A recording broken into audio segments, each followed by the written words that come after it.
নমস্কার দিদি ভাই দাদা ভাইরা, সাধনা রান্নাঘরে তোমাদের সবাইকে স্বাগত।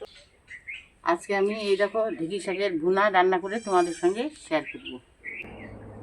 এখন আমি ঢেঁকি শাকগুলোকে বেছে নেব। শাকগুলোকে আমি ধুয়ে নিয়ে এসেছি, এখন ঝুড়িতে করে জল ঝরতে দেব।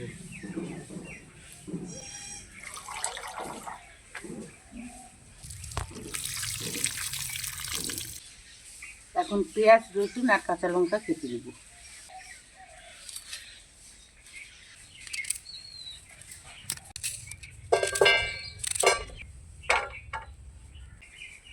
এখন গ্যাস জ্বালিয়ে কড়াই বসিয়ে দেব।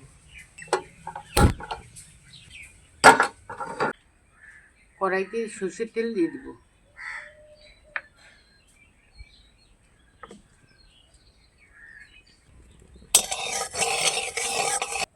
দুটো ডিমের ঝুড়ি করে নেব।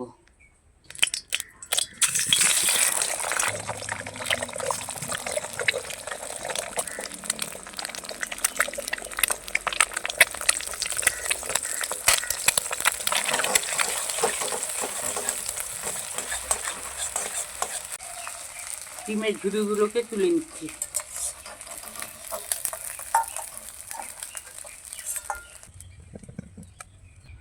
কড়াইতে সর্ষের তেল দিয়ে দিচ্ছি।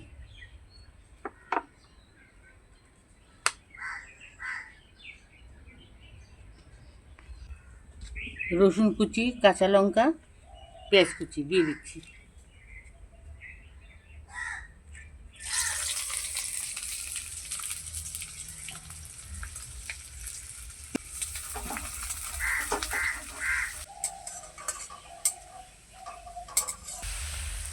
পেঁয়াজ কুচি, কাঁচা লঙ্কা চেরা আর রসুন কুচি ভেজে নিয়েছি। এখন ঢেঁকি শাকগুলোকে দিয়ে দেবো।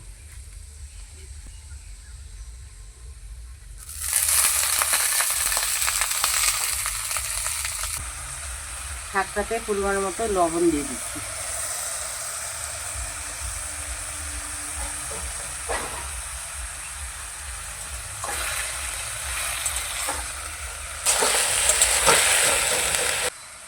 শাকটা হয়ে গেছে, ডিমের ঝুড়িগুলোকে শাকের মধ্যে দিয়ে নাড়াচাড়া করে নামিয়ে ফেলুন।